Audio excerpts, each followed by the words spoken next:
savez, je suis cardiologue et je ne suis pas directement branché sur le système économique, encore que à travers mes patients, à travers l'hôpital, à travers mon expérience d'élu, je rencontre très souvent des chefs d'entreprise. Donc c'est à travers ces contacts sur le terrain que j'appréhende le mieux le système économique.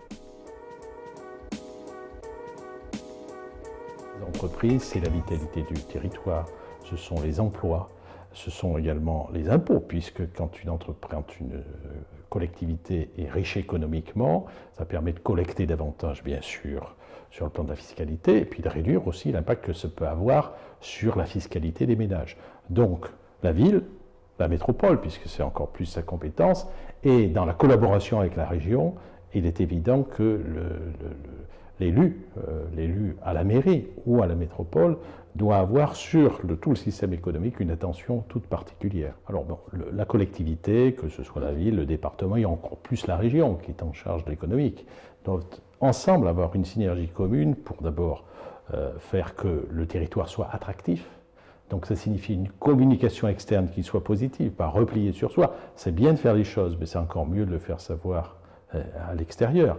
Donc on a beaucoup de choses ici à mettre en avant chez nous, bien sûr, l'environnement, l'UNESCO, également les universités, la recherche, les grandes écoles, le logement, tout ça contribue à faire que le terrain est propice au système économique. Alors bien sûr, il y a des formules qui permettent également, en mettant des territoires adaptés au système économique, en les privilégiant sur le plan d'un certain nombre d'avantages fiscaux qui permettront de faire en sorte que notre territoire soit attractif. Et c'est fondamental. On n'aura pas d'entreprise.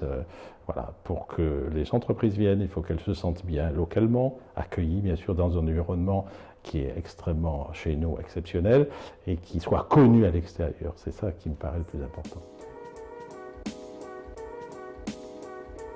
Ceux qui, dans le système politique, appréhendent cette problématique-là sont peut-être pas assez formés ou pas suffisamment en phase avec toute cette dimension. Or, je crois que c'est fondamental parce que l'économie, c'est la richesse, je l'ai indiqué, c'est aussi l'emploi, puisque un territoire, il est riche lorsqu'il peut fournir de l'emploi, lorsqu'il peut fixer ses populations, jeunes en particulier, et puis irriguer à travers ça, bien sûr, la recherche, les universités. Donc pour nous, c'est fondamental. Et donc, il faut être assez humble. L'élu doit être assez humble par rapport au système économique.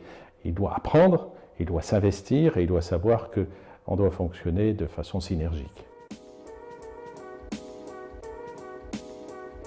Une entreprise innovante, c'est une entreprise d'abord qui apporte un plus, bien sûr, dans la collectivité ou dans le territoire, mais qui également sait apporter de l'humain, c'est-à-dire au niveau de la façon dont il va traiter ses collaborateurs, sur la façon dont il s'insère au niveau de son environnement. Donc dynamique, donc innovante, mais également attentive aux gens qui travaillent dans leurs entreprises et bien sûr soucieuse d'environnement. J'ai commencé comme élu municipal et député très rapidement ensuite. Et donc le système de communication, c'était classique, c'est-à-dire la presse essentiellement, la PQR, les réseaux n'existaient pas, le système d'affichage, enfin des choses traditionnelles. Bon. Et au fil du temps, on s'est aperçu que tous ces relais médiatiques n'étaient plus ce qu'ils étaient. Aujourd'hui, en 2019, 2020 maintenant, il est clair que les réseaux sociaux jouent un rôle considérable, à telle enseigne que pour ce qui me concerne, je suis d'une génération qui ne subit pas, mais enfin qui suit tout ça. Et dans mes collaborateurs, j'ai des gens très jeunes, celui qui s'occupe de la communication chez moi a 21 ans, et donc possède cette communication sur le bout des doigts. Donc il est bien évident que j'utilise beaucoup les réseaux sociaux, j'enregistre des vidéos, je vais en faire une ce matin. Donc il est clair que tout le système de communication traditionnel, même la presse,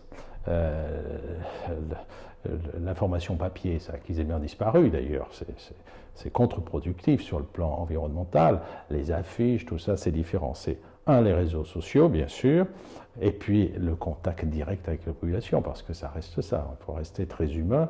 Et je crois qu'une campagne, c'est d'abord le contact avec les gens dont on réclame les suffrages.